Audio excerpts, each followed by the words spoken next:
Tollywood super star Mahesh బాబుకు ఊహించని shock తగిలింది. ఆయనకు ఈడీ నోటీసులు ఇచ్చింది. ఈ నెల 27వ తేదీన విచారణకు హాజరు కావాలని నోటీసుల్లో పేర్కొంది.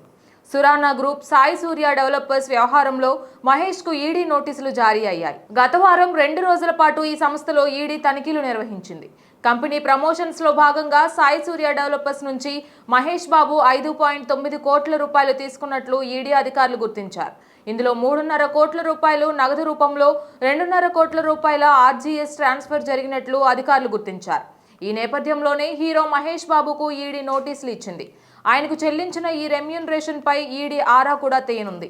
మహేష్ బాబు తన భార్య, పిల్లలతో కలిసి సాయి సూర్య డెవలపర్స్ యాడ్లో నటించారు. సాయి సూర్య డెవలపర్స్ యాజమాని కె సతీష్ చంద్ర గుప్తా, సురానా గ్రూప్ డైరెక్టర్ నరేంద్ర సురానా తదితరులు కొనుగోలుదారులను మోసగించారనే ఆరోపణలు ఎదుర్కొంటున్నారు. అనుమతులు లేని లేఅవుట్లో ఫ్లాట్లు విక్రయించడం, ఒకే ఫ్లాట్ను పలువురికి అమ్మడం, తప్పుడు రిజిస్ట్రేషన్ హామీలు ఇవ్వడం వంటి మోసాలకు పాల్పడ్డారని వారిపై అభియోగాలు ఉన్నాయి.